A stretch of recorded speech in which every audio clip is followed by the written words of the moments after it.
Okay, great. Mm. Well, let's start on time. That's my way. Is everybody ready? Yeah, sure.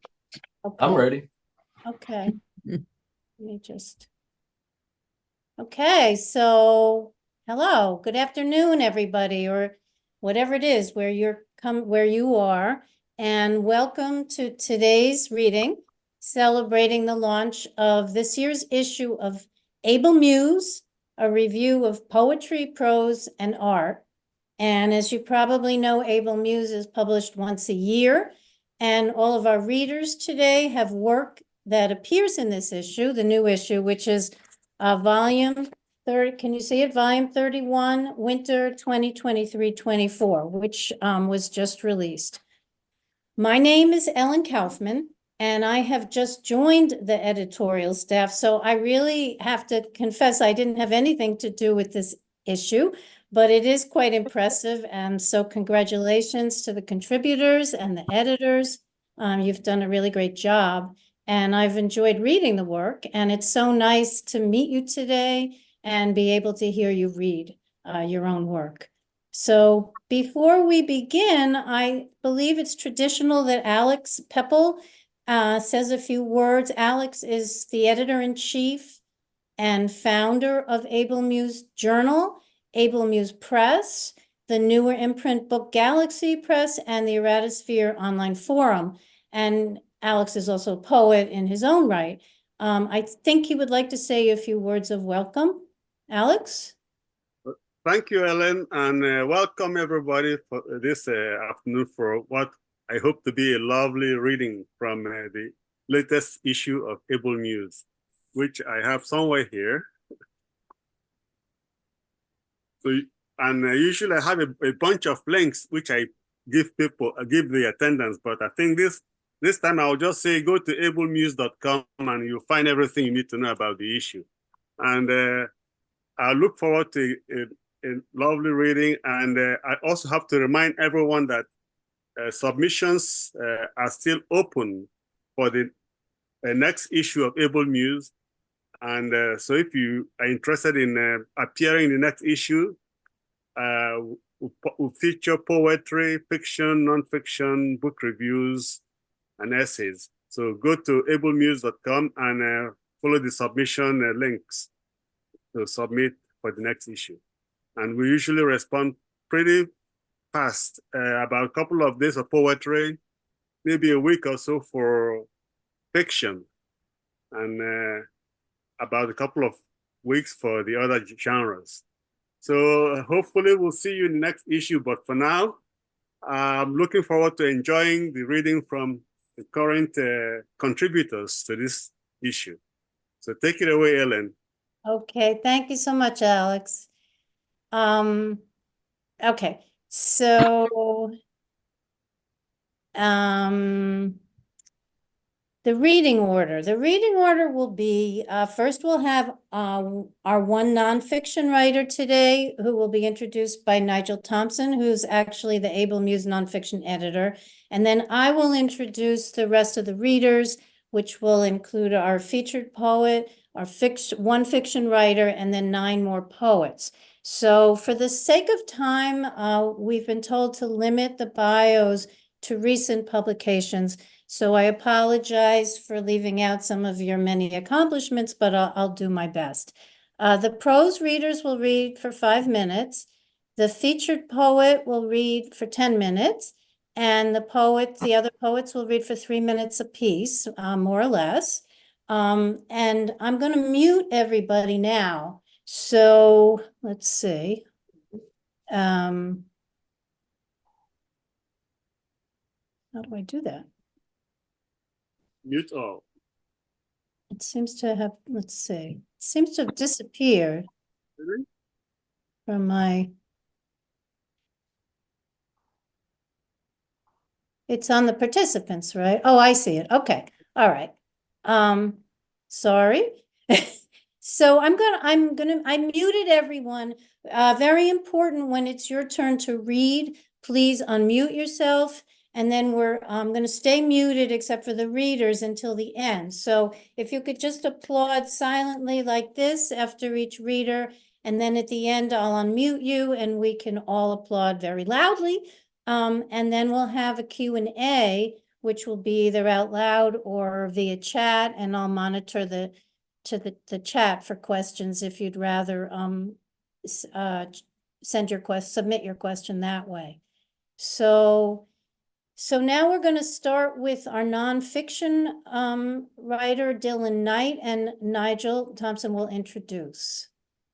Dylan Knight hasn't been published before. We're always very keen to have new writers, and it was wonderful to have his work. He's from San Diego, a former medical professional, now focused solely in pursuit of a career in the arts. He's currently working on a novel. This memoir is his first literary publication, and where possible, we do like to encourage first-time writers, as I said. So I was delighted to accept this memoir for two reasons. Firstly, there is a deft entwining of the two voices, that of the physiotherapist who introduces the problem, that is, of the main character, and then the full history of the character in his own voice.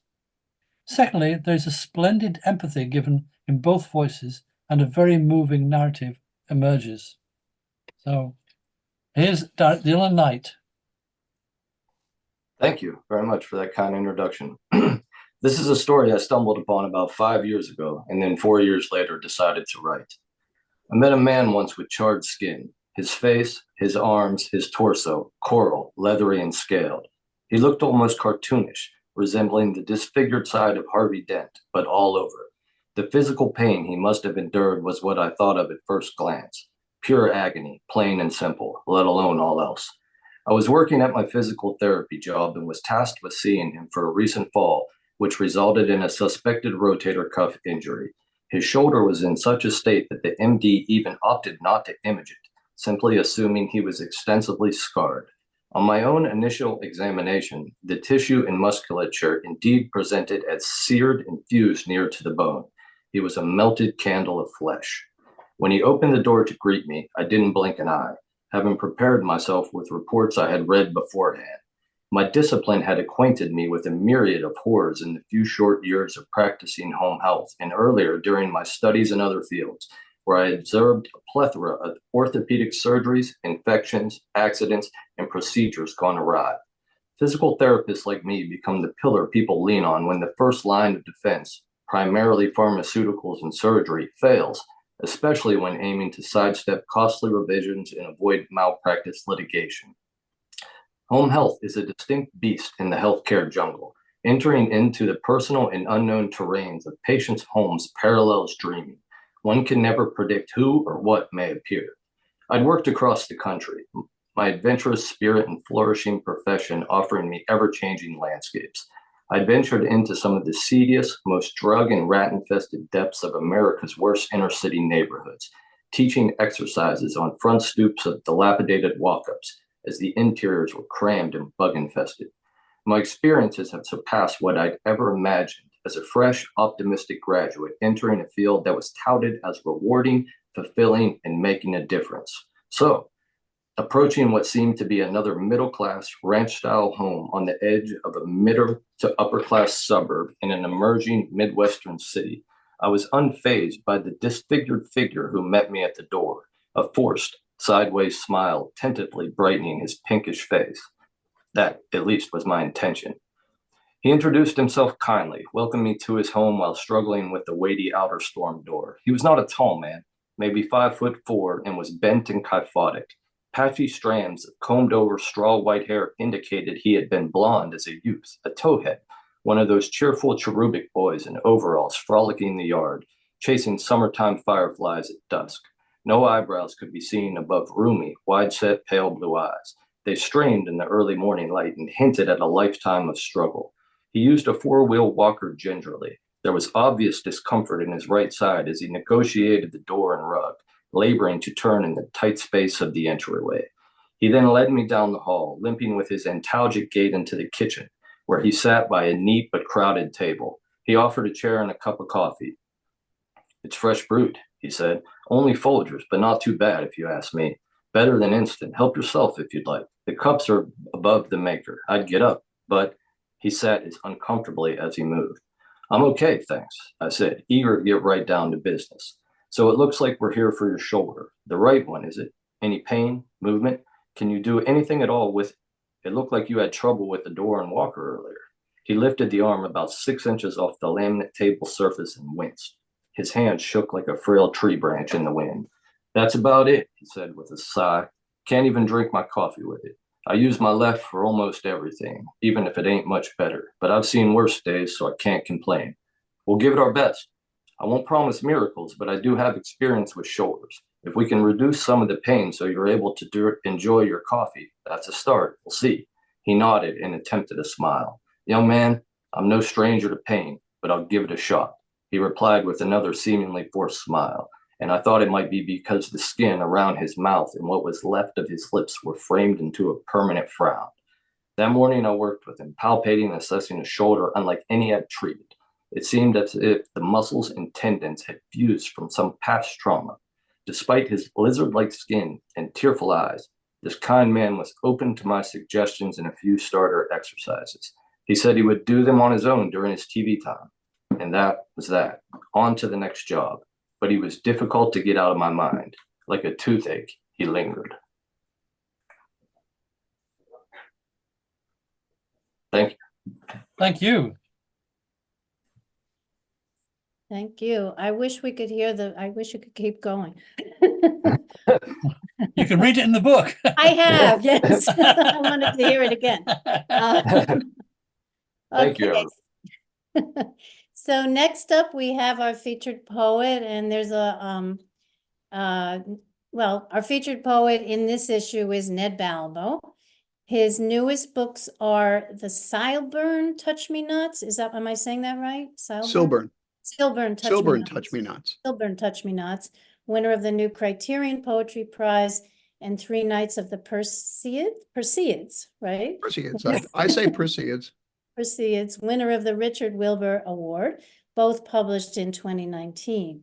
And in this issue here, we have 5 of Ned's poems. I think he's going to read some of those and maybe some other ones. And there's also a really interesting interview with Stephen Campbell, who's the poetry editor. So Ned, please, you're unmuted, so please go ahead. Thanks, Alan. I think that's 10 minutes starting around 3:13.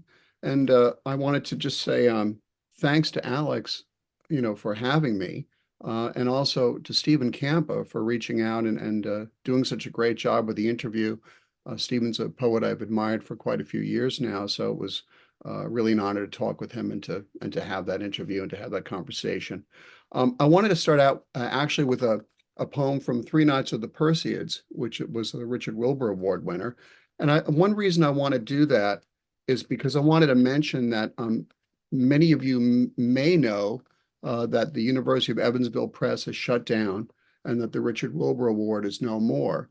And that is a loss, I think, to us all. And I wanted to mention it because I've been doing a little work with some of my other Richard Wilbur author partners over the past number of months to get those books back to the authors, because unfortunately, Rob Griffith, who was a wonderful editor and publisher, had disappeared from University of Evansville for a much better job in Savannah. But unfortunately, although he expected the press to go on and the prize to continue, the university closed it down against his judgment and his, longtime support of the authors. And so that was frustrating for all. So if you want any of the old Richard Wilbur books, and I know that many of them have, many of the authors have appeared in Able Muse, and many of us know each other, please contact the author. Many of them have been able to get their books back. I hope that, authors like Alfred Nickel or Susan McLean or, Robert Crawford and, Midge Goldberg and, Rena and any number of other authors may have those books. And if you're interested in their work and want to get hold of it, contact them. They probably have them. And I'll just read one poem from this book, A Word the Romans Used.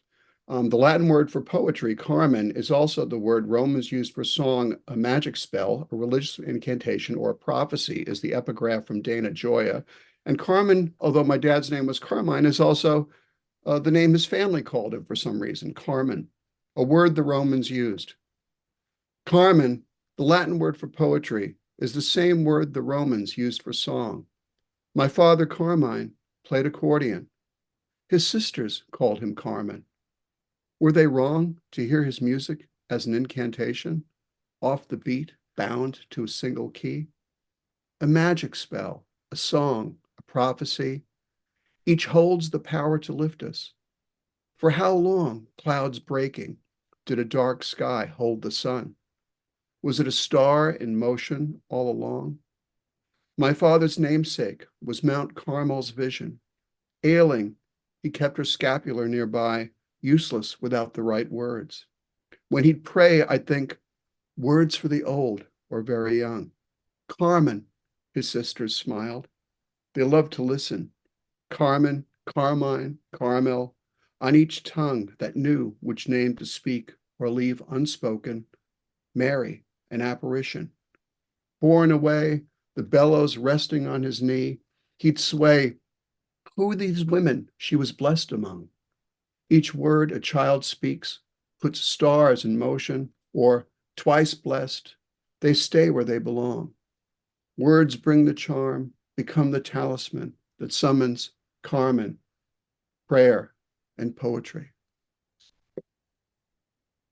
And now I'll switch to Able Muse. I'll start with a short one. In ballad stanzas, bison gathered on a bed resist extinction.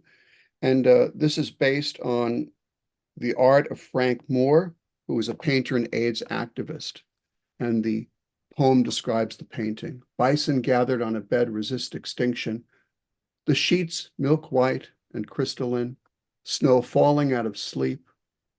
The tiny bison wandering, the white space where they creep, its ripples blank and mutable, like snowdrifts drawing near. The bison, horned and vulnerable, look lost but persevere. Grim, shaggy, ever curious, the herd inspects its range, the bed's steep edge, mysterious, a landscape bleached and strange. The silk-screened snow suspended in descent, the pillows cool, the absent patient still unseen, each snowflake like a jewel that, falling, never perishes. The chilly bison keep their vigil here, where dying grass breaks through. The snow's not deep, and tiny grazers, born to scavenge, show no grief or fear. On sheets of snow, immune to change, they'll never disappear.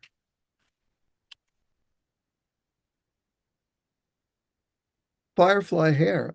This is just born out of a chance remark I made to Jane while we were at the Virginia Center for the Creative Arts, while a firefly landed in her hair, and I imagined them just continuing to gather.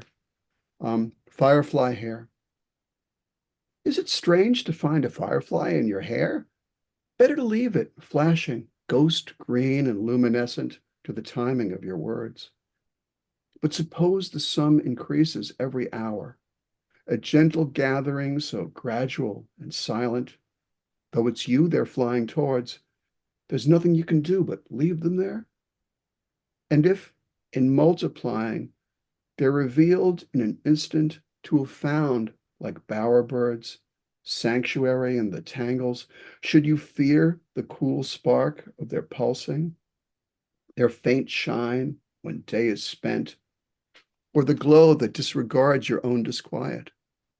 Emerald or amber, they're soundless, ever-changing, more than you can ever count. But they're not harbingers or hazards. They're your company tonight, brought here beyond all vanishing. And whether hell or heaven sent, they and you are heading homewards. And I think that I'll end with Banneker's Cicadas, which is in an invented stanza, as Stephen was kind enough to point out in the interview. But they, like the comets, make but a short stay with us. From Benjamin Banneker's journal, circa 1800. It traces the emergences of cicadas in his lifetime, paralleling them with his life. And of course, we know there'll be a massive emergence in the Midwest and south shortly. It's probably starting right now. So this is a cicada-centric poem during a cicada-centric time. Thanks, everyone, by the way, for having me. And I'll end with this. Banneker's cicadas.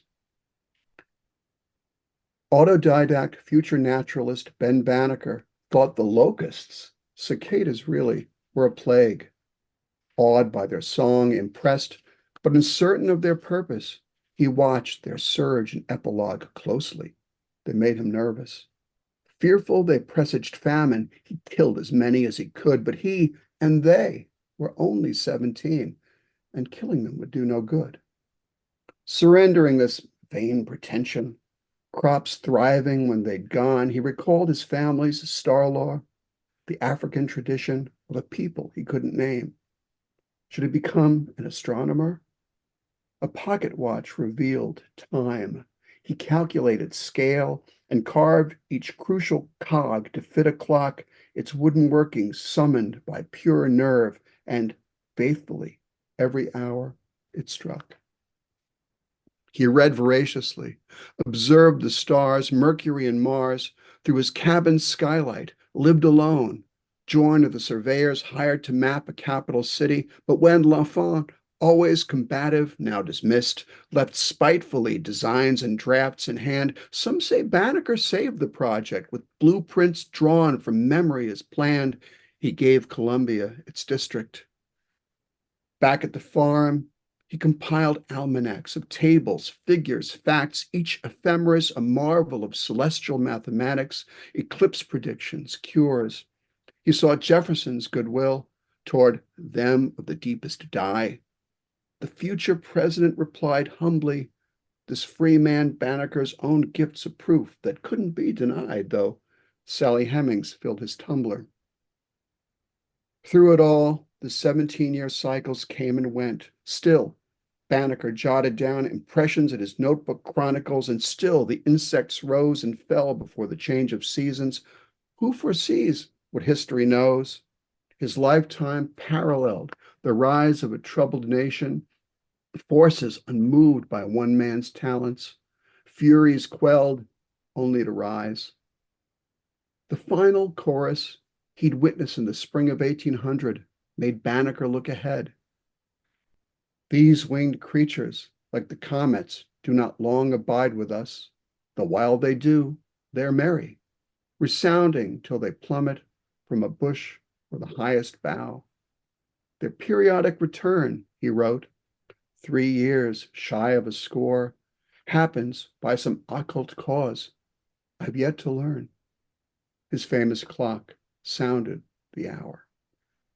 Thanks.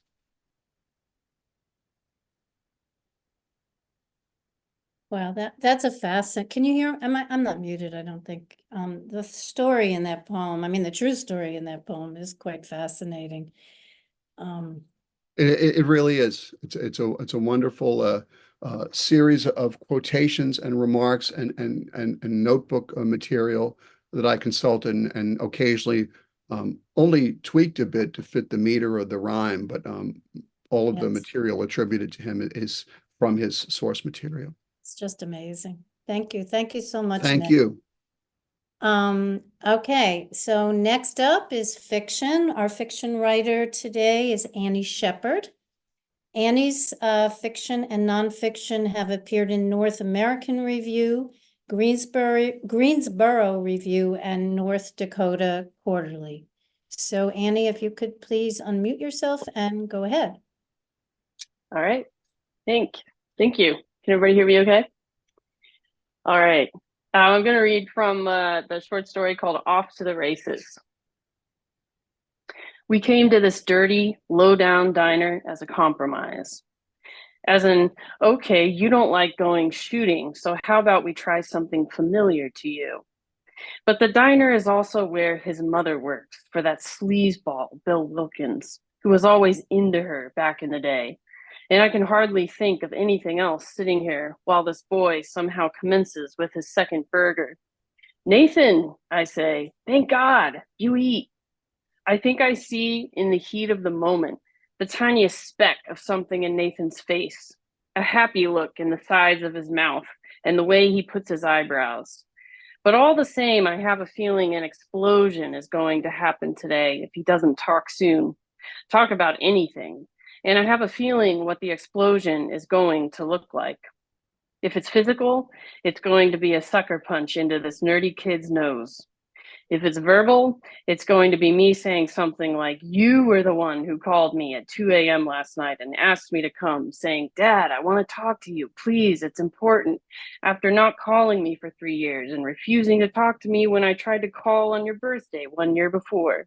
And I didn't want to come, but Cassandra in bed beside me was like, no, honey, you should go. It's been so long since you've connected with him. So I think of her words now, even briefly close my eyes like her crazy yoga instructor makes us do at the end of his class. And when I reopen them, I'm able to watch this skinny, pimply kid take another slow bite and to say nothing. And you know what? God must be real, because somehow I'm able to go on and ask him to show me his school next, which he does. And the place still looks like the junk pile it was when I went to school here and wreaked havoc in Mr. Jones's biology class. Oh man, you should have seen it, I say. The day we dressed your mom's frog in some dolly's tutu instead of cutting the frog open like we were supposed to. You ever done anything like that? We're standing outside the lab room, which he has just told me is taught by that mustached weirdo, Mr. Walton, who taught theater when I was around. And I am trying to focus on Nathan instead of picturing how ancient Walton must look now. But it's hard to focus because the kid is just standing there, shrugging his shoulders, kicking at the floor. Okay, I know, I spit. No more stories about your old man, I promise. But of course I've said this in a pretty pissed off voice. Said it likely, probably, only to get the angry feels out through the way I said it. And he looks back at me a little shocked, I can tell. Pause. Silence. I run my fingers through my hair. So why don't you tell me your stories, I say. What do you do around here to entertain yourself? He glances around like he's checking to see if anyone's watching, and I have to admit, I get excited. Like maybe he's about to tell me he builds bombs to blow up mailboxes with, or speed races with his classmates on the weekends. Maybe on all those glorious flat dirt roads West Texas has for miles and miles going nowhere. But instead he looks back at me and says, no expression. I read. You know, he probably doesn't notice, but any relationship promoting expression I'm able to keep on my face right now, open smile, curious look, is only the result of the freeze face technique I'd mastered by the time I was 8. From all those moments when I heard my name called and knew I was in trouble. Okay, I gotcha. Read what? And of course he comes back and says, literature, 19th century stuff. And I have to make the words, wow, shit. In a good way, I mean, come out of my mouth, because inside I'm counting down on imaginary fingers which century the 19th would be. I'm pretty much seeing a big red countdown flash across the arcade screen image of my beanpole son standing here as I try to search for something, anything, to say that might avert disaster. You ever read, I say, Lord of the Rings? Boom, gold mine. Look at that face. It's a face I haven't seen yet today, maybe haven't seen ever. His whole papery body mushes down, like all the air inside it finally got whooshed out. He actually smiles. You've read it? He says, in a kind of creepy hallowed tone. Uh-huh, I say. Yep, I've read it. Actually, he says, I've read it 3 times, and I confess, Frodo, Sam, once they pass the gate with the Watchers, man, Dad, I just can't put it down after that. There's so many profound metaphors for life in there. And, you know, part of me is watching this face and just like enjoying it, mental fist pump. And the other part of me has reached a crossroads. Which thing is better right now? To imaginarily take my son's hand and go down with him on this new path neither one of us has ever been on before, where we can talk about things and where I can see if he wants to go racing with me before I leave today. And where maybe even by the end of the day, we can sit on the porch outside his house, not talking and not feel butt weird about it. Or do I go down the other side of the crossroads, which is mawing at me like a tiger's mouth right now, because the other side would be to tell him that the Lord of the Rings question just drove up out of my stomach like an 18-wheeler, that I've never read Lord of the Rings in my life. You've seen the movie? He asks. Yep. Uh-huh. You've seen the extras, he adds, and this time it's not so much a question as a statement. A statement that says, you and me, we might get through this thing. So yes, I have, I say, and fucking throws it, face it right back at him. AR-15, the whole crossbow image, into a tiny million pieces. Even though I'm pretty sure that Cassandra and the counselor she's bribing me to see, and maybe even the yoga instructor would say, it's an image that, at this point in the day, I really do need to pay attention to. Thanks.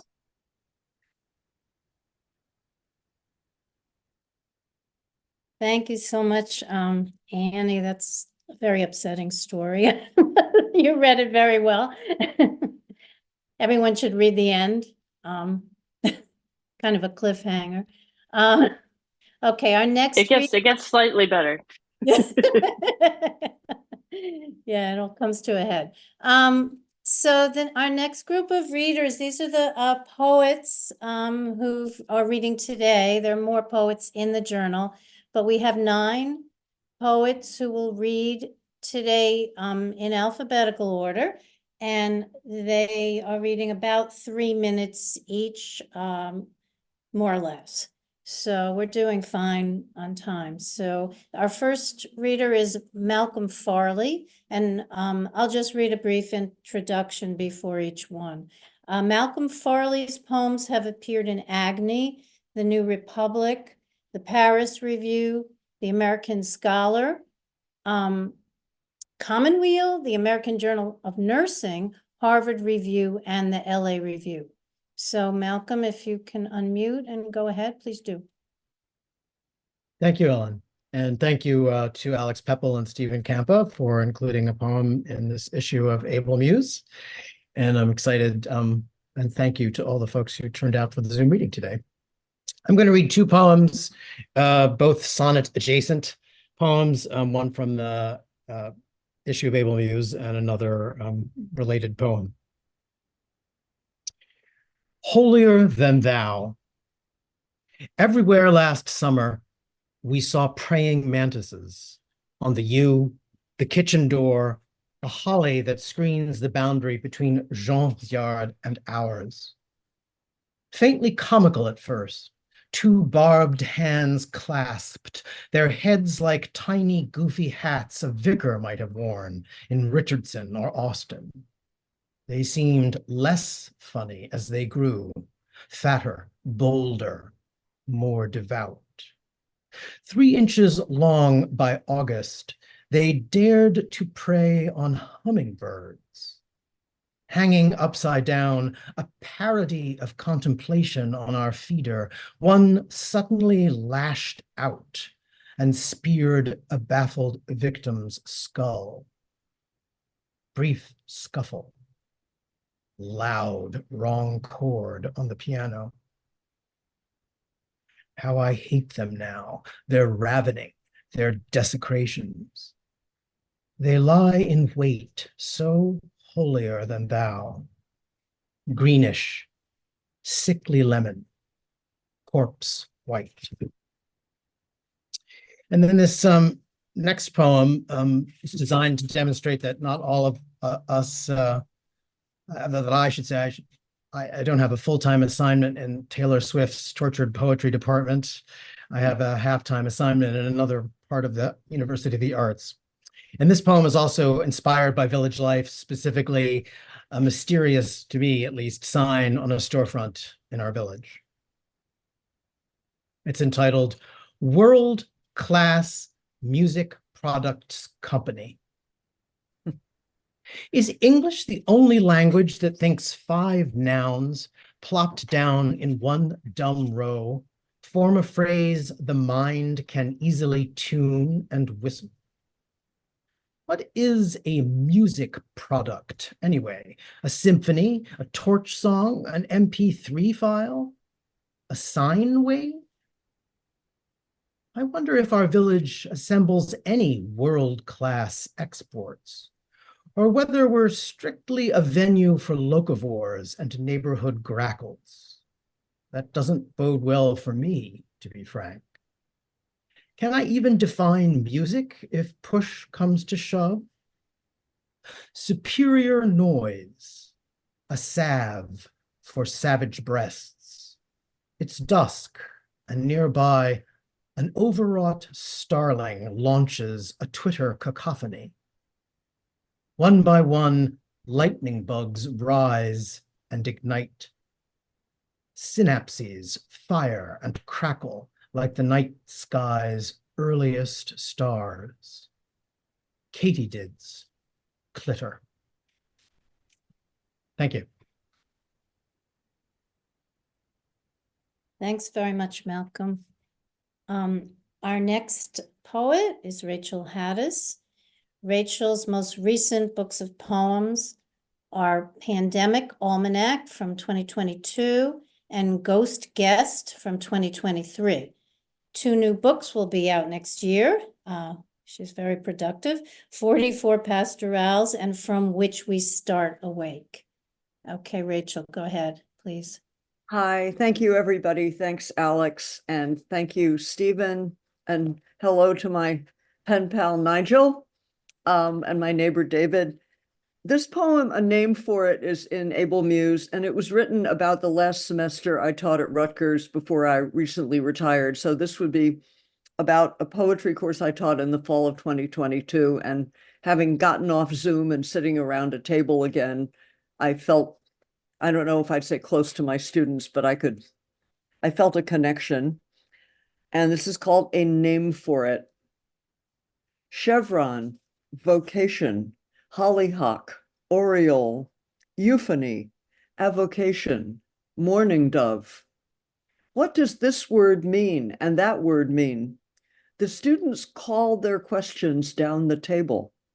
They could look it up, but oftener now they ask. When we are lucky enough to be asked, supplying answers is one of the things we elders are good for. Or if not answers, then at least gradations of what can and what cannot be known. You'll think it's a funny question. Gilbert Wynand asks Nick Charles in The Thin Man, is there much incest? Nick replies, there's some.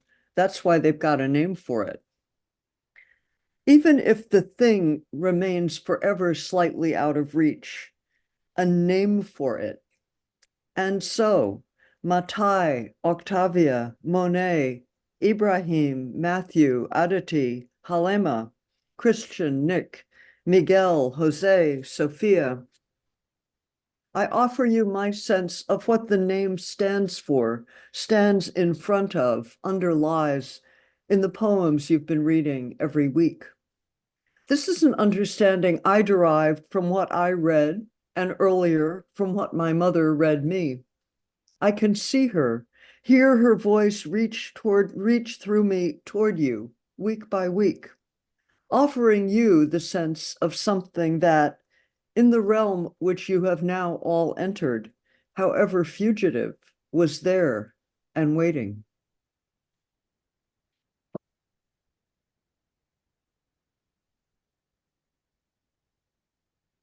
Thanks, Rachel.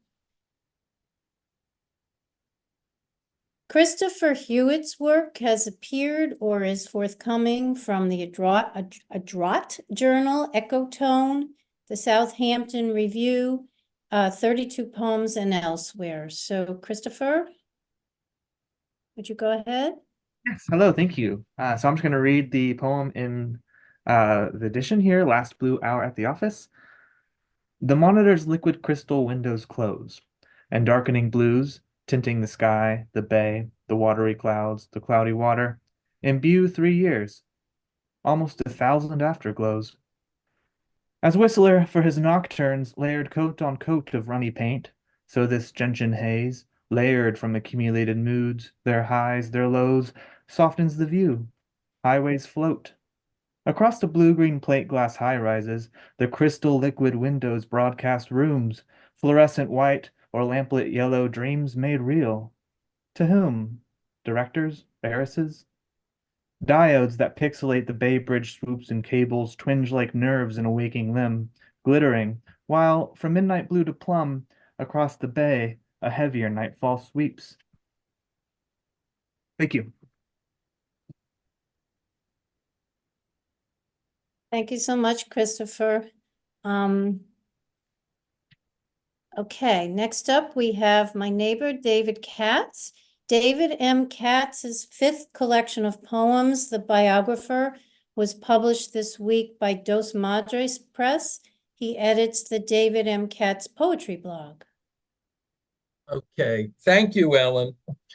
I'm going to read two short poems, each of them about a poet. And the first one is a sonnet about Hart Crane, or about Hart Crane's work, to be more precise. The epigraph comes from his poem Voyages, and it's "The bottom of the sea is cruel. The only evidence we have is clear.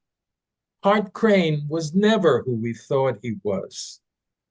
The sum of him's a bridge carved out of air, North Labrador, the Keys, the Southern Cross, stations of an aspiration blue as the Empyrean.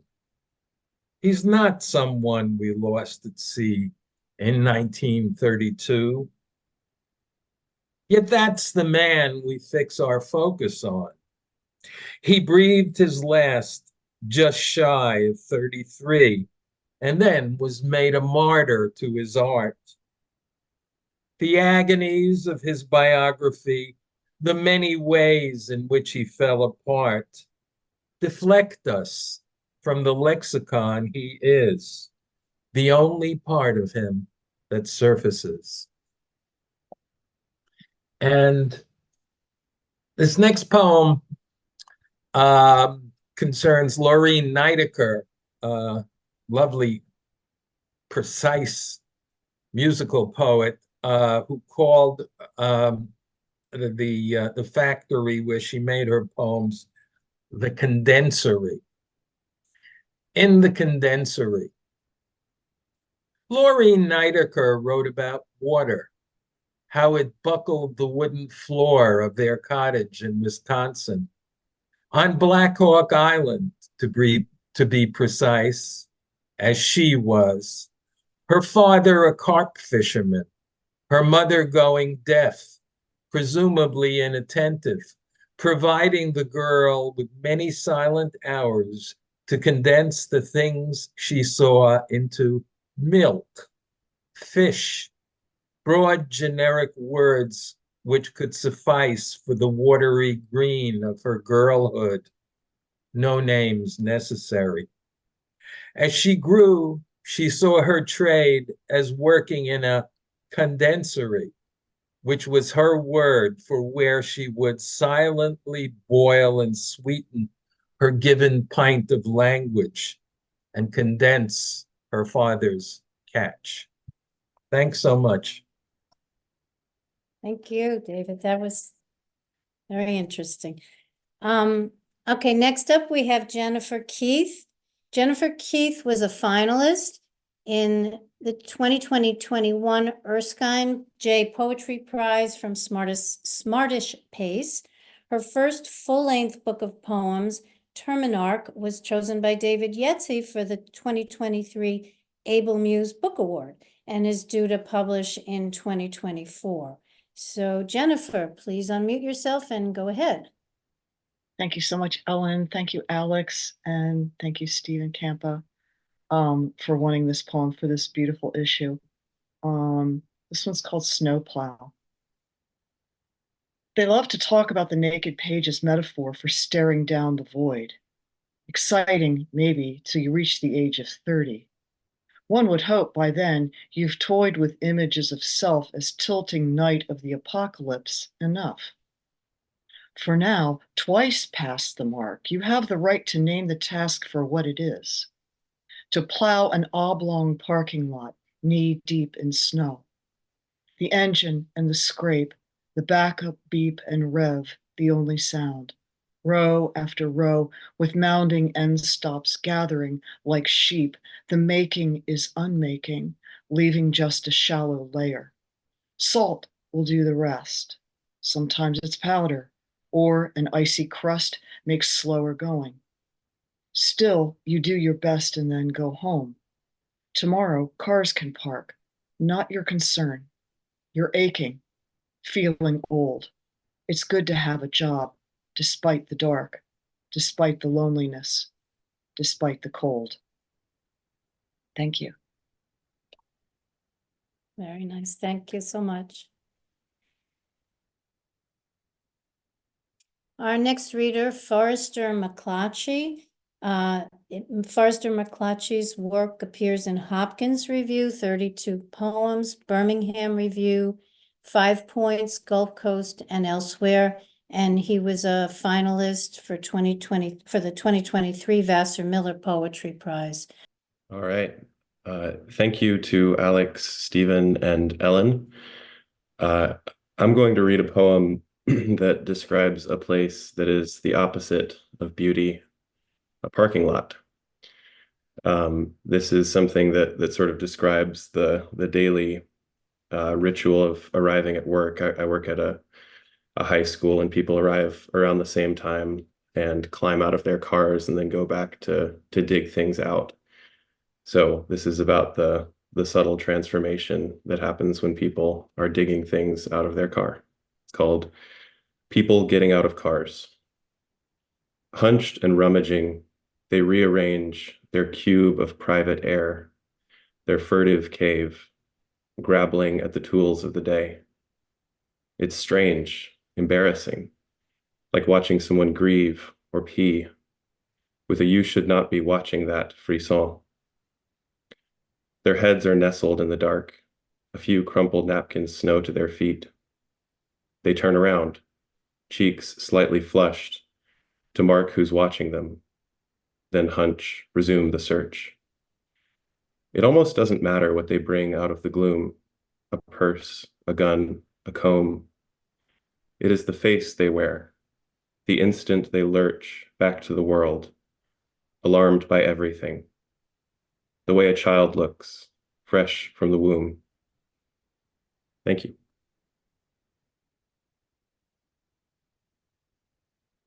Thank you. Okay, our next reader is Jane McKinley. Jane McKinley's new collection, Mudman, is forthcoming later this year, also from Able Muse Press. Big year for Able Muse Press. And her first collection, Vanitas, won the Walt McDonald First Book Prize. So Jane, Forrester, if you want to mute yourself, and Jane, if you could unmute yourself, then everyone will see the right reader. Okay, thanks. Thank you very much to Alex and Stephen and Ellen, and I'm really delighted to be part of this reading. I'm going to read 2 sonnets that are in my forthcoming book, Mudman.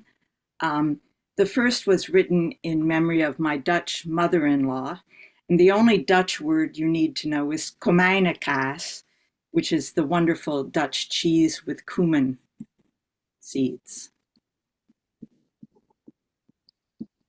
Procession. The way a gray-edged envelope prepares the mind for death. 2 men in cutaways and black silk top hats tip off what's afoot. Just one impatient driver blares his horn. A cat beside a box hedge pauses, stares.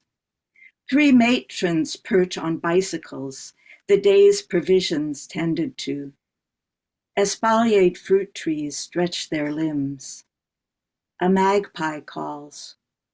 We turn into the street where grocers sold their wares to her. Green beans, komijnekaas, bouquets of freesias, strawberries. Her daily route for more than 40 years. We walk to mourn her absence, keeping on the way she kept on waving from her chair when we were gone. The second sonnet was inspired by an experience I had while traveling west through the Scottish Highlands to the Isle of Skye. It's going to appear in the George Review this summer. My father served in the North African and Italian campaigns during World War II.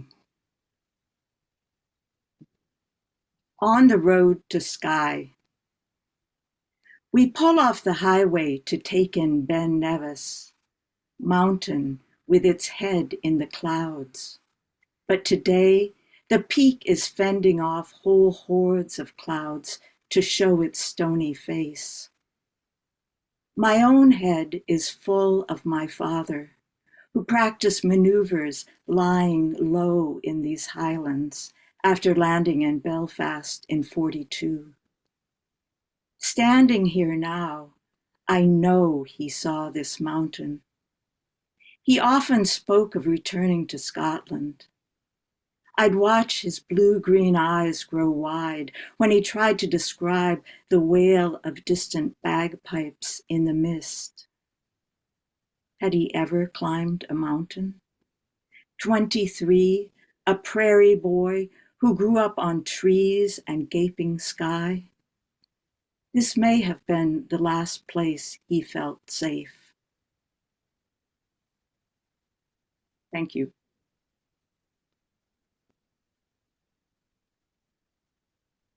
Thank you so much, Jane. And finally, last but not least, we have Nigel Thompson, who signs himself as N.S. Thompson, as the fiction editor of Able Muse. But he's also a poet and a critic and a translator of Italian fiction. And two of his recent poetry collections, I think maybe these are shorter collections, are After War from New Walk Editions and Ghost Hands from Milos Press. So Nigel, please go ahead. Thank you so much.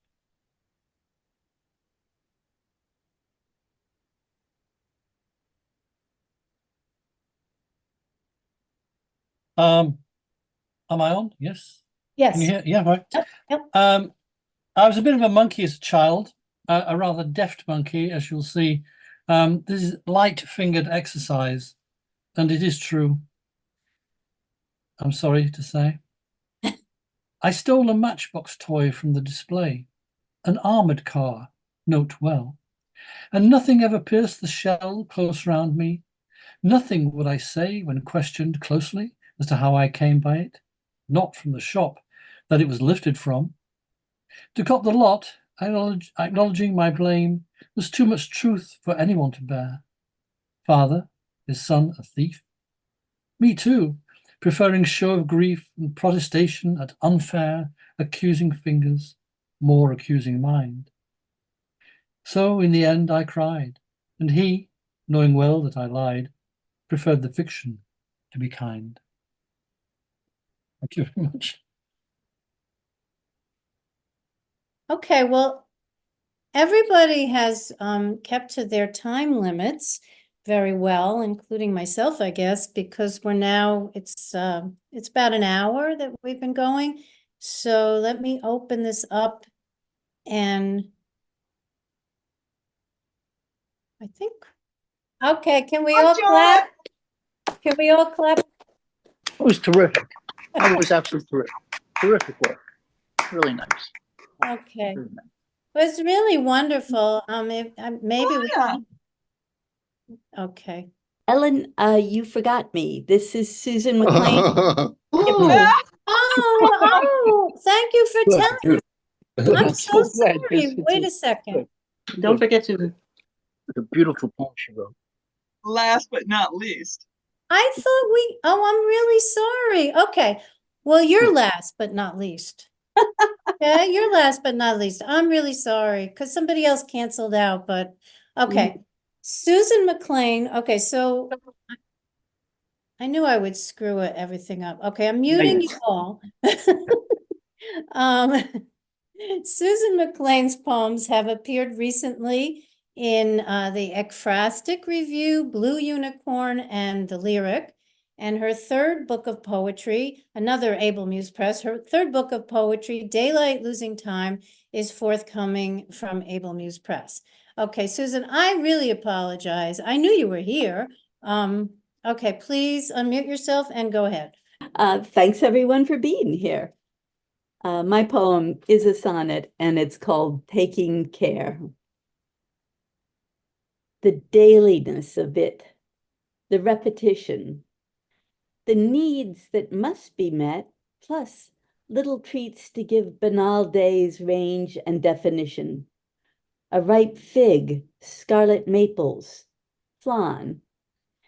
She eats too little, so I bake her bread and pies. We bring her large print books, play cards an hour, watch films in black and white. To feed her eyes, I pick a rose the deer did not devour. And in return, her impish smile, when she, confessing she'd like more, sings shoe fly pie and apple pan dowdy, a song unknown to me. Small charms like these sustain me, so that I, like her, can do my tasks, then fade away, as unobtrusive as the moon by day. Thank you. Thank you, and I'm glad we didn't miss that poem. Thank you for telling me. Okay, did I miss anybody else? I guess not. Terrific poems. Terrific poems. Okay. It's a terrific issue. Good It's job. a terrific issue. Really nice. Yes. Thank Yeah. you. Yeah, and it's really nice to have read all of these poems before hearing them. Absolutely. Sometimes I just can't get things, on the first reading when I haven't read them ahead of time. So yeah, it was really it's really great to hear them read out loud. It I does always make love it. to follow along while people read too. I think, Nigel, you might have been doing that. I Oh, love yeah. to follow along while people read. I always actually enjoy a reading more, although I feel, well, I'm not seeing them, so I'm losing something, but I'm hearing the words come alive. And I kind of really like that. No, that's odd. You said that, Ned. I do feel guilty or sort of slightly odd about it, because but somehow it works. I think I hear a lot through how people read their poems, not so much, the facial gestures or whatever. I mean, I agree. I feel the same way. yeah. So there's a question. I'm just going through the chat to see if people have, and then there's a question here this is for the talented Malcolm Farley. How has moving from New York City, Long Island changed your poetry? Malcolm? Well, actually, I spent many years in Manhattan and Brooklyn before moving out to Long Island. Where are you on Long Island? I'm now in Suffolk County in Northport. Okay, I grew up in Brentwood, so I was just wondering. I grew up outside of Philadelphia, so I think in a weird way, I've returned with mixed feelings to Disturbia, as I call it. I miss the city, but there are definitely there are experiences you have when you have a garden and your face is in the dirt or looking up at the trees that you don't necessarily get in the city. And I also now live in a village where people really do know each other, and so that has a kind of charm to it that is unexpected. I wanted to ask Ned what that wonderful looking picture is to his right. Oh, it looks like well, you asked the perfect question. You're well timed. That is that's Long Island, is it? It's a copy of a dated map of Long Island. It's exactly that. What's its date? What's its date? Oh, it's 19th century, I believe. But it also may be one that's sort of created in that style rather than being actually from that right, period. okay, yeah. You It know, looks to me very early. Yeah. I think there are more up-to-date indications of towns and suburban towns here that don't really match the style of the illustration. Yeah, it's just a way of I live in Baltimore now, and since my dad died, I don't get to Long Island very much. So that's what it is. Sorry for asking. It's just interesting to see. Sure. Go ahead, David. Yes, a practical question. To whom shall I send my book to be reviewed by Able Muse? Okay, that's a good question, David. We is part of the submission guidelines at ablemuse.com. So there is a The reviews editor. yeah, we'll have a book The review. I think it's here. I saw. Did I see? I'm just checking the icon, see if it's here. Brooke, are you here? Okay, it's not here anymore. Yes, I'm here. Oh, I'm you're here. here? Yeah. There he is. Oh, there's Brooke. Okay. So Brooke is our book review editor, and if you follow the guidelines at ablemuse.com for book reviews, your book will eventually get to him. Either your book or the PDF of your book uploaded to the website. So either of those work. Okay. I can But you'll mail the book, snail mail, right? Oh yes, definitely snail mail. Or some people don't want to snail mail; they want to do it the modern way with the PDF copy. That works too. So we're not very fussy about that. But David, he will do a really good job because I really enjoyed your book review this time, Brooke, Oh, in thank the you. new issue. Thank Oh, you. yeah. That Thanks. was very enlightening and a difficult book to work on. Yeah, it was a strange one. Thank you for that. I appreciate it. Thanks. Anyway, yes, send away, and I'll have a look at it. Okay. Thank you. Mhm. Yeah, I was noticing that there are 3 reviews, I believe, of book length narrative poems, like novel poems, correct? Yeah, I Yes. thought that was very interesting. I really did enjoy. Maybe Brooke, do you want to say something to the people about book reviews for the magazine? I don't. Yeah, sure. Yeah, this issue, the book I reviewed, Couplets, was sort of it was kind of verged somewhere in the gray area between like a series of linked lyric poems and a true verse novel, but it kind of had a narrative impact. Sorry, I'm still on. Sorry, what you were saying? Okay. Then Marianne Corbett's review was of the new Jason Guriel verse novel and the new Aaron Puchigian verse novel. So those were both verse novels. And then the other review was the A.E. Stallings, the new selected poetry of hers. So that was a collection of more lyric poetry. Although there is one, I think, kind of verging on narrative, longer poem in that book. In terms of so the reviews in general, I mean, you can have a look at the issue to see what kind of stuff we do, but I'm interested in kind of more in-depth reviews of poetry books. So I try to give the reviewers space to kind of stretch out and dig into the details a bit, because I find a lot of, I mean, poetry hardly gets reviewed at all.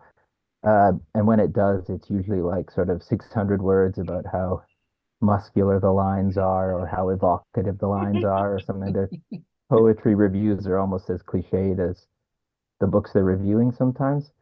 So I prefer things that kind of really,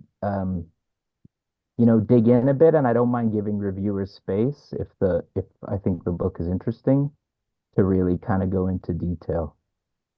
So I don't know, does that help? That's kind of my approach to the book review section. Yeah, so essentially also, I guess Brooke is mentioning that besides us choosing books that we review, reviewers are also encouraged to submit reviews of books they like to Brooke, and Brooke will decide if it's good enough for Able Muse, essentially. Yeah, that's right. It doesn't have to be, I mean, I get books and I'll sometimes either review one or two myself or try to find people to review them. But if there's a book you want to review, you can email me pitching it, or you can email me a draft of the review, either one. And yeah, if you send me something, I'll consider it. And that's good to know about a pitch because, you know, doing a whole review, and as you say, if you want to do on an in-depth one, and you can spend a long time on it, and then to get it rejected is a bit of a kind of, it doesn't help to encourage one. So to pitch, I think is a good idea. Yeah, It's send me good, if there's yeah. if there's some like a book that you know of that you're interested in reviewing. We do try to focus because the journal only comes out once a year. We have kind of a long-ish time frame, but we still try to do stuff published kind of within the 8 months to 12 months leading up to the issue as much as possible. So like Yeah. not a book that you really liked that you read 4 years ago or something like that. But it's good to see them, you know, books being reviewed in depth as you do, which is great. I think so. I hope people appreciate it. I sometimes wonder if maybe they Depends what you appreciate a say, shorter doesn't review. it? It depends what you say. Well, it's an interesting question too, because of course, if your own book is, you're likely to read it, or your friend's book, or something like that. But I hope that the reviews can be interesting, even just to people, you know, who are Well, interested in yeah, poetry. you have to weed out those sort of panegyrics to friends. Yes.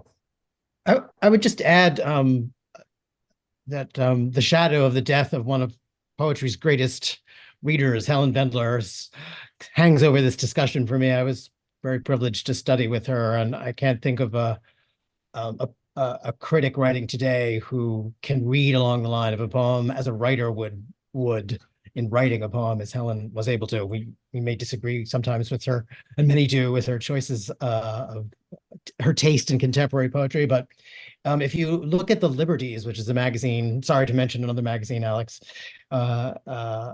in conjunction with this reading, but in The Liberties, Helen was publishing a series of readings of single poems that are extraordinary. She's I think she was, my guess is she was kind of aware that she was dying, and was just sort of trying to get out a lot of thoughts about some poems that meant a lot to her in her life. And there's some extraordinary readings of Donne and others that she published there. And I would encourage everyone who likes in-depth and readings of poems and poetry to look those up.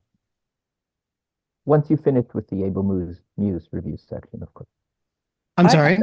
I said once you finished with the Able Muse reviews section, of course. Of course. I would just add that reviewing is a very good exercise for poets. You figure out what you think, you look at something really closely. I usually find I like books better than I thought at first when I've really given them my attention. So even if you don't think of yourself as a reviewer, you might try. I don't know if Brooke would agree with that, but. No, absolutely. Yeah. I find that actually, like my first instinct with couplets was to kind of dismiss it. But I sort of spent more time with it, and it kind of forced me to, I don't know, abandon some of my priors or something like that, maybe. And it forces you, I think, to take a book a little more on its own terms, right, rather than kind of criticizing it for failing to be what you think it should be. So yeah, I think it can be a really valuable exercise. I just wanted to mention I done a lot of reviewing over my life in poetry. As the years add up, it gets longer and longer, and I often feel that as I review some, I become a lot more conscious of what I'm not covering, and the more I'm not covering, the more I try to review more, and I find it to be both addictive, but also at a certain point troubling. I guess this is from the book reviewer's point of view, because you realize there's so much that's getting lost and not being covered, and not noticed, and not paid attention to. And then as you try desperately to catch up, it's like, holding an empty glass in front of a tidal wave. And, it fills up so quickly and you're washed away anyway. And so I find that I'll get immersed in it and then have to kind of stop for a while. Take a break. I don't know if other folks who write a lot of reviews go through that. I've from 2018 to now I'm actually been so busy, I'm taking a little bit of a break before returning to it. But I also, reviewed, for Antioch for something like 10 years. And they're always like more books. And you're like, why didn't I get to that? And why didn't anyone get to this other one? So it's tough to keep up with the flood. Yeah, for sure. Well, I agree with Rachel. It's a very good exercise. I mean, the thing that is that Brooke was saying, that the 600 word review that you maybe get in a major newspaper is very welcome. But the great thing about a good review is getting back to close readings. I mean, the one thing that seems to me is so sad is that close readings in the academy and elsewhere have just disappeared, and it's the one way you can test if anything's good or not. Yeah. Yeah, no, I completely agree with that. And we all complain that poetry isn't read enough, but if we're reviewing, we're at least paying attention. Yes. Right. Yeah. That's right. We're very Yeah. grateful for attention. Also, as Norman knows, and I think as he does as well, I mean, one doesn't have to review only poetry. I don't review fiction. That's just not in my wheelhouse, but I review nonfiction a lot. So think about what you enjoy and what you respond to. Yeah, I would just Yeah. add one proviso that in the Able Muse review section, my goal is to focus on poetry. Sure. Just because I mean, think that poetry doesn't really get a lot of attention elsewhere. So yeah, but definitely I think, and we did one of your books of essays a couple of years ago. Yeah. But yeah, generally speaking, I prefer to give the space to poetry where I can. I think I meant in a broader sense when poets think about, oh, can I write a review? Not Right, only for yeah, yeah. Able Muse. Yeah, Right, yeah, yeah. of course. Yeah.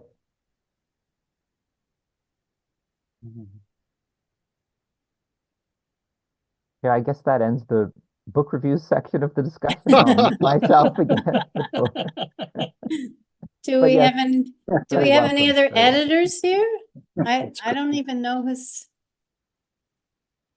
Well, we only have Nigel as the other editor here. Okay. I think. Well, he's done plenty. And me, but well, Yeah, for Able Muse. we'll have Nicole also. Nicole, you can speak to them about poetry submissions. Who else is here who's an editor? I don't know. I can't. What do you want to know, Alex? What do you want to know? I guess you can tell the people in general what you expect in terms of nonfiction submissions and. Yeah. Well, it's very interesting that the two has Dylan gone? He could probably tell us, but the ones in this issue, which I was very happy to receive, are written almost in a kind of like a short story. They're really crafted as a short story would be, or as you hope a short story would be, and I liked that. I think that when people just sort of, want to sort of be like a bad poem, just slit the vein and let it hang out. Oh, it's a memoir, and anything goes. That's not too good. I think you've got to write something that is not really compressed, but it's been well thought out. I think that would be my not very helpful kind of thing to say. That to as with all writing, to craft it and don't think that just because you rode up the Zambezi on a log, it's great, a great adventure memoir, but it's the way you write it. And yeah, but if everything was very clear, nobody had to explain in great detail what their poem was doing because it was clear. Yeah, absolutely. I really appreciate that. I need to go, everyone, but I wanted to thank everyone, and also Alex, who deserves tremendous praise for creating and running Able Muse yes smoothly. It's amazing. Absolutely. And he needs to be thanked and acknowledged. So Thank you, everybody. Thanks. Thanks, Rachel. That was a great reading. Rachel. Thanks, Thanks. Rachel. And thanks, Alex. Okay. Yeah, Okay, thank bye, you, Rachel. everyone. Bye. Bye. I'm going to. And See you, Rachel. our editors, for poetry, we only have Nicole here. I think I saw Sally a while ago, but I don't think she's still here. So, Nicole, do you want to say anything to people about poetry submissions? About the submissions, you mean in terms of what we're looking for? Exactly. Since Stephen is not here, you're the only one who can tell them. But I mean, well, what I look for is a poem that is inspired and that transcends, in the sense that I forget I'm reading submissions. So I forget that I'm evaluating the poem, and I just get sucked into it because the craft is there, but the craft it's almost invisible. It's flawless. It does have that compression that Nigel was talking about. Every word earns its place in the line. It has more to offer upon a second and third and fourth reading, so you can do a close reading of it. It's not just surface level. There's some poems I read that are proficient, where you know, I know that the writer understands meter, understands rhyme, but the poem is kind of clunking along, or has things in it doesn't need. Those are the hard decisions to make when something has so much potential and you're like, oh, I love this line, I love this stanza, but it's twice as long, this poem's twice as long as it has to be. I do get a lot of submissions, I think, that aren't fully cooked yet. And but I want a submission where I say, oh my gosh, I feel like I need to stop and just show this poem to someone immediately.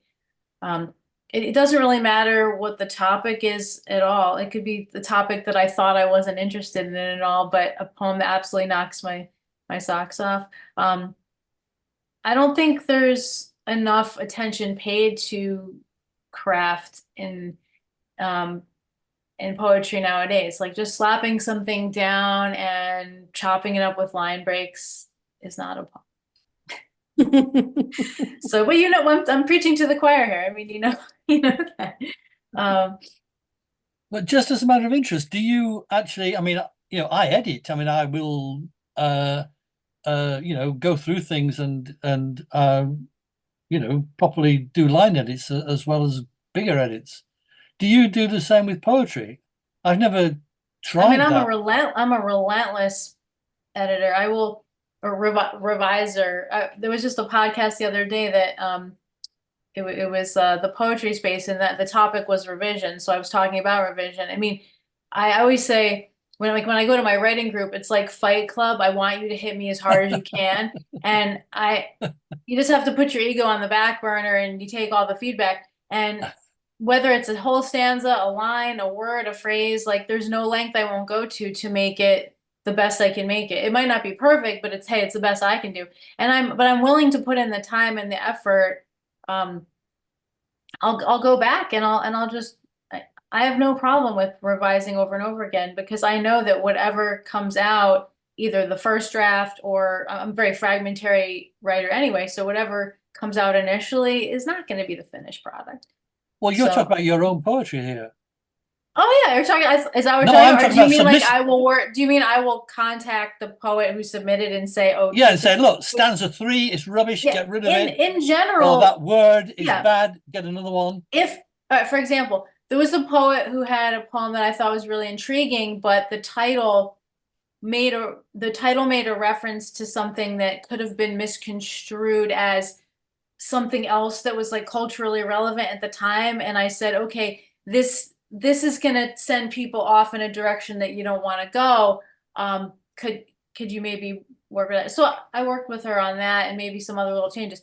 But most of what I was talking about is like poets where there needs to be a major overhaul to the poem. It has maybe a great subject, lots of great imagery, and a lot of potential, but it's just, it needs a lot of that like internal cutting, and not, it doesn't need the floor swept. It needs like a skylight put in or something like that. Yeah. So that kind of level, we would just pass on it, because we don't have the time to work at like a granular level with all of the submitters. But if it's something that just a couple of, so like, for example, that poet I was talking about, she said, oh, well, if I change the title to XYZ, does that work? And I was like, oh, that's going to be so much clearer. And maybe other couple little tiny things. But yeah, we wouldn't just throw the baby out with the bathwater. All right. I've never had much experience with that. I mean, I only ever had one person say that this poem needed something, whatever. And I didn't do it in a hissy fit. I just said, well, no, you've got it wrong, because I don't think she could count an iambic pentameter to save her life.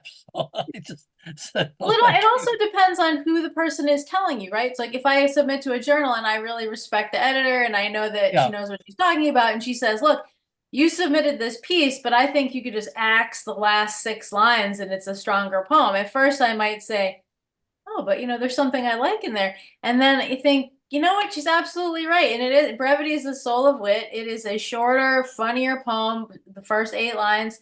Let's go with that. I've had editors say, well, you've got this 6 stanza poem. I think you don't even need stanza 4 at all. And at first you think, but I thought that part was relevant. And I've cut it out and I've never missed it. So I think the editor, at least in my experience, the editors have been right. And I've never regretted chopping out the parts that they said to. But have you had any, just out of curiosity, have you had any experience with other submitters who get really pissed off because of something you said? Oh, they get pissed off because of rejections, but they don't get pissed off. I mean, I was approaching. No, I mean, this as person editor, saying, if you'd said, line 3, delete it, or line. I don't think I've said that. I've made suggestions that would improve clarity. Right. And and they go with that. They go with that. Confusion. Right. Because if I say, oh, this reference you're making in the title, it's going to cue people who understand, like, this singer or this rapper or this person's nickname is this. And if you're using it in the title, people are going to think immediately you're talking about something else. And, but it could happen that the person said, I disagree with you. And then I guess I would have said, well, it's a good poem. We want to publish it. But if people get really confused then and misconstrue it, that's on you. And I could say, in my humble opinion, I think you should change the title. But it's never come to blows about, someone not wanting to change something. It doesn't really happen that often. That's interesting. That's it. I thought it might, but well, at least not for me. I mean, I can't speak to the other associate poetry editors and what their experiences have been. Although we do confer about things like that. I mean, I might send it if I'm on the fence about something. I will send it to them and say, "Is it just me, or is this title throwing you off? Like, is it just me, or do you think that this punctuation's unclear? This needs to be changed?" Because we do confer quite a bit. It means we're getting good submissions. I mean, if you don't have to. There's a question, I think. I'm going to interrupt. From England, I have to say that it's psychologically rather strange listening to an intense argument going on 6,000 miles away, because I feel I'm in the future, because after all, I am 6 hours later than you. But I just wanted to say thank you, because I'll be pushing off too. But I've just been writing a newspaper article, and one of the things to do with poetry, but one of the things in it is that we must the excitement of grabbing the unintended, the accidental, and I think he's gone. Has he gone? One of the phrases I shall take away from this gathering, all the sorts of beautiful things that have been written, is actually the accidental one of Ned saying it's like holding a glass in front of a tidal wave. And I think actually that sums up what we're all trying to do. He's a poet. He's a poet. What do you want? So Yeah. thanks very much. Good luck with the book. And nice to talk to you. Oh, Nice yeah. to talk to you. Thank you. Bye-bye. Goodbye. Bye. And I Okay. just wanted to speak up and say what an honor it was to be a part of this. And I'm just very thankful to be here. And again, it was such an honor. And I'm going to shove off too. It was wonderful to hear all of your beautiful works. So again, thank you very much. Thank you. Thank you, Dylan. Well, I think, does anyone else have any comments or I thank you so much for your wonderful conversation after the reading and very interesting input and of course the wonderful work that we heard. Thank you so much for coming and for reading. And also for, I don't know who was responsible for the photographs. I know there were, maybe Alex knows where those came, who was the editor of those photographs? Was that you? Are you talking about the art section? Yes. Those were great. Even though I don't publicize it, I'm the art editor until You're the art editor. Until I can find a real art editor. You're so modest, Alex, but I do write to you and say how much I enjoyed the photographs. Yeah, I just thought that was a wonderful section and I thought maybe you were responsible. Obviously, you didn't take all the, did you take any of the pictures or the? No, I just. No. Usually I get that from artists all over, and usually in each picture has a credit for the artist who is responsible for the picture. Yeah. So if you look at each picture, you find credit for the artist. Well, it was a very moving section, I have to It was, say. it's great. I really enjoyed it. It's very And, good. The covers are great as well. Thank yeah, and the cover. The covers are always great. Yeah. Okay. Well, I had a quick question before we adjourn, if yeah. you don't mind. Absolutely. Thank you. With I put it in the chat. With AWP happening in LA next year, would Able Muse consider attending that conference? That's a good. It's nice, yeah.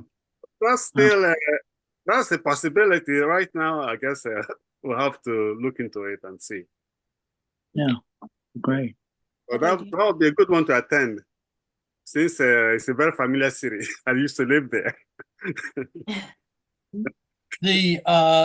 You could be part of a panel. That might be an idea.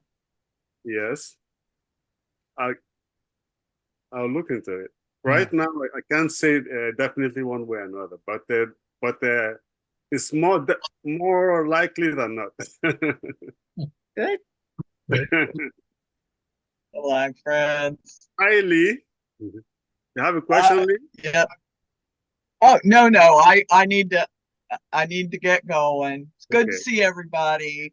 Bye, Lee. Bye. Thank you. Thanks, Alex. Thank you. Terrific. Thanks, Alex, again. Terrific. Thank you. Thank you, reading. Terrific. Really, another great issue. Great issue. Great reading. Well, Yeah, thank you, everyone. I need to be taking off also. But yeah, enjoy me this. too. Okay. Me too. Thanks, Lovely everybody. to meet everybody. Thank you, Alex. Bye now. Okay, take Thanks, care. Alex. Bye. Bye-bye. Bye-bye. Bye-bye, everyone. Thank Bye-bye. you.